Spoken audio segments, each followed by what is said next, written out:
Now, the VOA Special English Program, American Stories.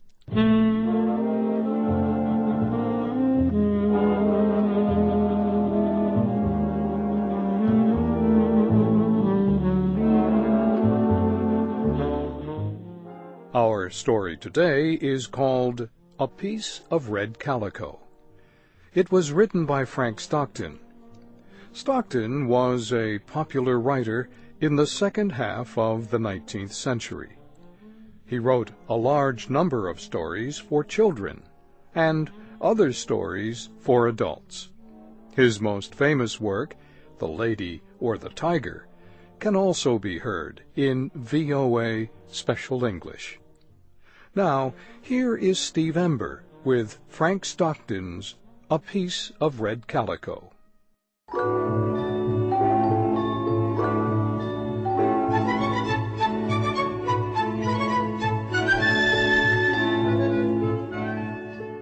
I was going to town one morning when my wife gave me a little piece of red calico cloth. She asked me if I would have time during the day to buy her 2.5 meters of calico cloth like that. I told her that it would be no trouble at all. Putting the piece of brightly colored cloth in my pocket, I took the train to the city. During the day, I stopped in at a large store. I saw a man walking the floor and asked him where I could see some red calico.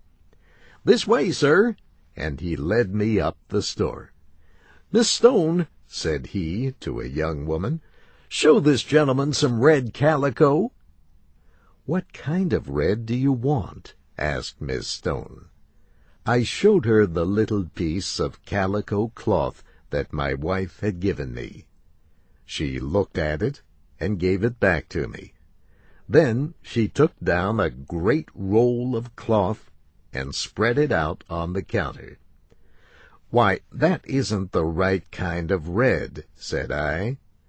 "No, not exactly," said she, "but it looks nicer than your sample." "That may be," said I, "but you see, I want it to look like this piece. There is something already made of this kind of calico which needs to be enlarged or fixed or something. I want some calico of the same shade." The girl made no answer, but took down another roll of cloth. "That's the right color," said she. "Yes," I answered, "but it is striped." "Stripes are worn more than anything else in calicos," said she. "Yes, but this isn't to be worn," I said. "It's for a piece of furniture, I think. At any rate, I want perfectly plain material to go with something already in use." "Well, I don't think you can find it perfectly plain unless you get turkey red," she said. "What is turkey red?" I asked. "Turkey red is perfectly plain in calicos," she answered. "Well, let me see some." "We haven't any turkey red calico left," she said, "but we have some very nice plain calicos in other colors." "I don't want any other color. I want cloth to go with this." "It's hard to find low-cost calico like that," she said, and so I left her.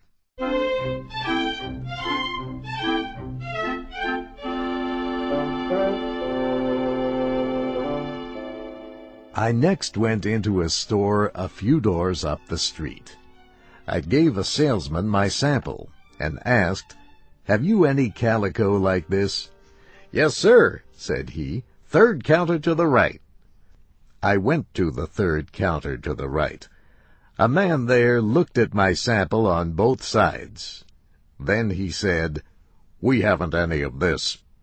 "I was told you had," said I. "We had it, but we're out of it now. You'll get that from an upholsterer, someone who recovers furniture." I went across the street to the upholsterer's store. "Have you anything like this?" I asked. "No," said the man. "We haven't. Is it for furniture?" "Yes," I answered. "Then turkey red is what you want." "Is turkey red just like this?" I asked. "No," said he, "but it's much better." "That makes no difference to me," I said. "I want something just like this." "But they don't use that for furniture," he said. "I should think people could use anything they wanted for furniture," I said, somewhat sharply. "They can, but they don't," he said calmly. "They don't use red like that. They use turkey red." I said no more, but left. The next place I visited was a very large store. Of the first salesman I saw, I asked if they sold red calico like my sample. "You'll find that on the second floor," said he. I went up the steps. There I asked the man, "Where will I find red calico?" "In the far room to the left, over there," and he pointed to a distant corner. I walked through the crowds of purchasers and salespeople, and around the counters and tables filled with goods, to the far room to the left. When I got there, I asked for red calico. "The second counter down this side," said the man. I went there and produced my sample. "Calicos are downstairs," said the man. "They told me they were up here," I said. "Not these plain goods. You'll find them downstairs at the back of the store over on that side." I went downstairs to the back of the store. "Where will I find red calico like this?" I asked. "Next counter but one," said the man, walking with me in the direction he pointed out. "Dunn, show this man red calicos." Mr. Dunn took my sample and looked at it. "We haven't this shade in that quality of goods," he said. "Well, do you have it in any quality of goods?" I asked. "Yes, we've got it finer." And he took down a piece of calico and unrolled a meter or two of it on the counter. "That's not this shade," I said. "No," said he. "It is finer, and the color is better." "I want it to match this," I said. "I thought you didn't care about the match," said the salesman. "You said you didn't care for the quality of the goods.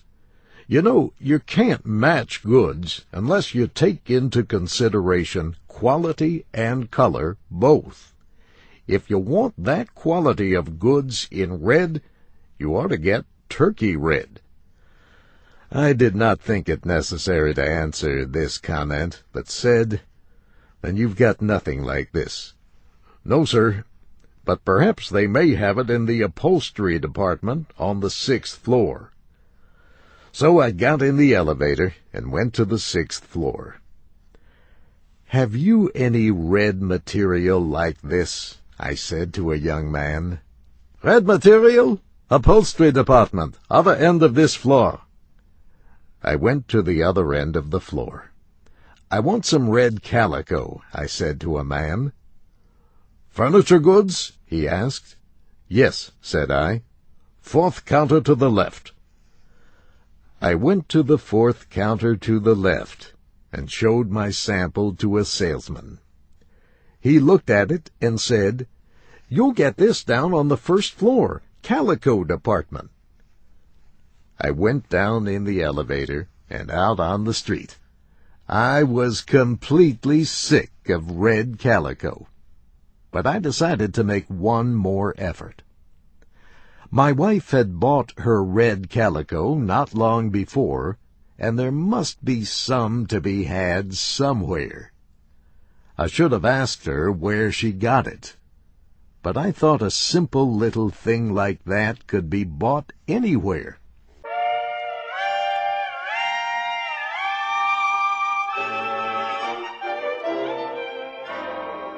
I went into another large store. As I entered the door, a sudden nervousness took hold of me. I just could not take out that piece of red calico again. If I had had any other kind of cloth, I think I would have asked them if they could match that. But I stepped up to a young woman and presented my sample with the usual question. "Back room, counter on the left," she said. I went there. "Have you any red calico like this?" I asked the saleswoman. "No, sir," she said, "but we have it in turkey red." Turkey red again! I surrendered. "All right," I said, "give me turkey red." "How much, sir?" she asked. "I don't know, say 15 meters. She looked at me strangely, but measured off 15 meters of turkey red calico. Then she touched the counter and called out, "Cash." A young girl with yellow hair appeared. The woman wrote the number of meters, the name of the goods, her own number, the price, and the amount of money I gave her on a piece of paper. She probably wrote some other things like the color of my eyes and the direction and speed of the wind. She then copied all this into a little book. Then she gave the piece of paper, the money, and the turkey red cloth to the yellow-haired girl. This girl copied the information into a little book she carried. Then she went away with the calico, the paper, and the money.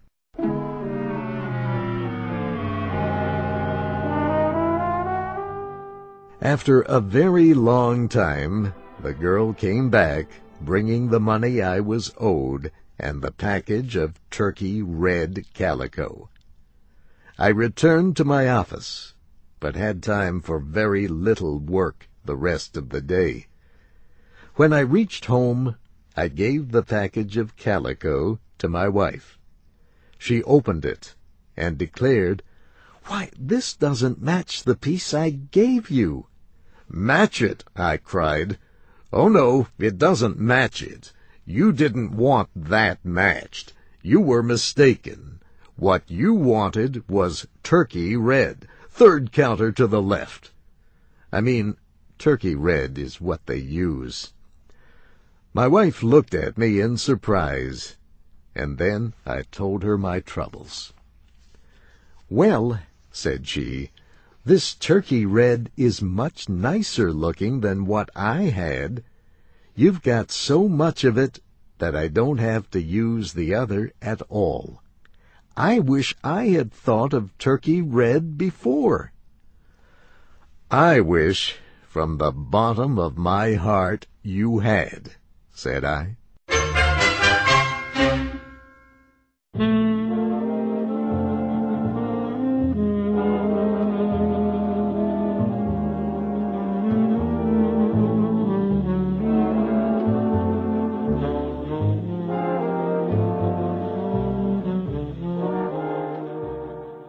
A Piece of Red Calico was written by Frank Stockton. It was adapted by Shelley Gollust and produced by LaJuan Davis. Your storyteller was Steve Ember. You can read and listen to other American stories on our website, voaspecialenglish.com. I'm Bob Doty.